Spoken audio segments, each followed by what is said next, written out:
बिहार की सियासत में फिर मचा है बवंडर। वही पुराना अध्याय, वही पुराना आरोप। लेकिन इस बार वक्त चुनाव का है और दांव पर है सियासी साख। लालू परिवार पर अदालत ने ठोके हैं आरोप और इससे राजनीति में मचा है भूचाल। बिहार की राजनीति और विवाद मानो एक ही सिक्के के दो पहलू हों और अब फिर वही कहानी लौट आई है। नाम वही, चेहरे वही, बस वक्त बदल गया है।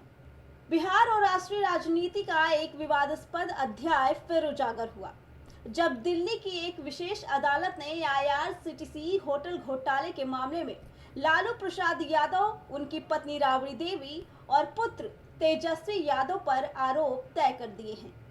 इन आरोपों से अटकलें लगाई जा रही हैं कि ये केस चुनाव में कहीं न कहीं एक रुकावट पैदा कर सकता है। साल 2004-2014 के बीच रांची और पुरी में स्थित IRCTC होटलों के रखरखाव और संचालन संबंधी ठेकों में अनियमितताएं की गई, जिसमें कथित तर्कहीन निविदा शर्तें शामिल थी। अदालत ने भारतीय दंड संहिता की धारा 420 धोखाधड़ी और 12(0)B गुटबंदी और साजिश, इसके साथ ही भ्रष्टाचार निवारण कानूनों के तहत आरोप तय किए हैं। इस घोटाले की जांच CBI द्वारा की गई थी, जिसमें कुल 14 व्यक्तियों को आरोपी पाए गए। आइए आपको ग्राफिक्स के जरिए बताते हैं क्या है ये पूरा मामला। IRCTC मामले पर जज का बयान। लालू की जानकारी में घोटाले की साजिश, करप्शन का आरोप है। CBI ने सबूतों की चेन पेश की।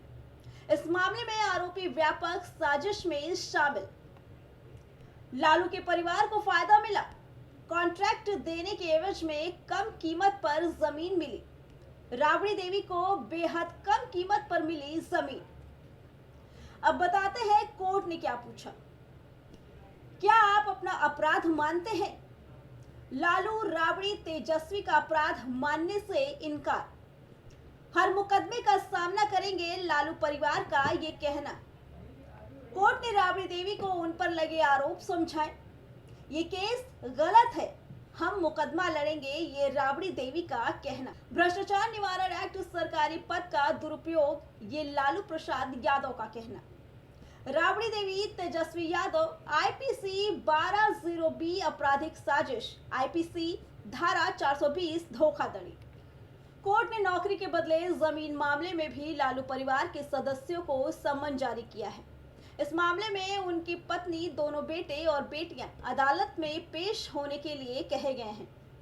पारिवारिक अराजकता का एक नया मोड़ तब सामने आया जब तेज प्रताप यादव को उनके पिता द्वारा RJD से 6 वर्ष के लिए निकाल देने का ऐलान किया गया। कारण बताया गया कि उनका व्यवहार पारिवारिक मर्यादाओं के खिलाफ है। इन आरोपों ने न सिर्फ न्याय व्यवस्था को सक्रिय किया है, बल्कि बिहार की विधानसभा चुनाव के सियासी वातावरण को और उफान पर ला दिया है। आरोपी की गूंज राजनीतिक बहसों में तेजी से सुनाई दे रही है।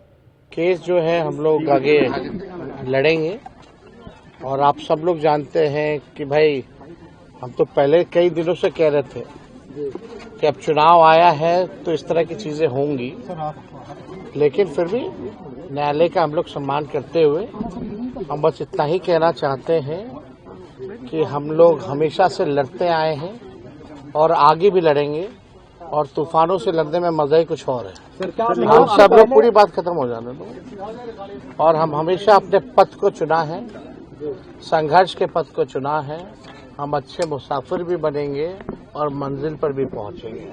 तो इस पे हमको लगता है ज्यादा बोलने की आवश्यकता नहीं है। बिहार की जनता समझदार है और वो जानती है कि क्या हो रहा है। ठीक है, 2-4 दिन आप लोगों को मजा आएगा, मसाले मिले। आपको लगता है सर कि चुनाव के कारण ये सारी चीजें हो रही हैं? चुनाव शुरू है सर, अभी तक देखिए, शुरू से ही पॉलिटिकल वेंडेटा। जिस व्यक्ति ने 90,000 करोड़ का मुनाफा रेलवे को दिया, हर बजट में किराया कम किया, ऐतिहासिक रेलवे मंत्री के रूप से जाने गए, हार्वर्ड NCR से लेकर के IIM के बच्चे लालू जी से पढ़ने आए, मैनेजमेंट गुरु के नाम से जाना गया। तो बिहार के लोग जानते हैं, देश के लोग जानते हैं कि सच्चाई क्या है। जब तक भाजपा रहेगी और मेरा उम्र रहेगा, हम भाजपा से लड़ते रहेंगे। कानूनी मोर्चे से लेकर राजनीतिक मंच तक लालू परिवार के सामने अब कई चुनौतियां खड़ी हैं। बिहार की सियासी हवा में फिर उड़ी है गर्मी और इस बार हर आरोप का असर सीधे पड़ेगा वोट की राजनीति पर। अब देखना होगा क्या ये मुकदमे लालू परिवार की सियासी विरासत को झटका देंगे या फिर बनेंगे सहानुभूति की नई लहर का कारण। Bureau report, prime TV.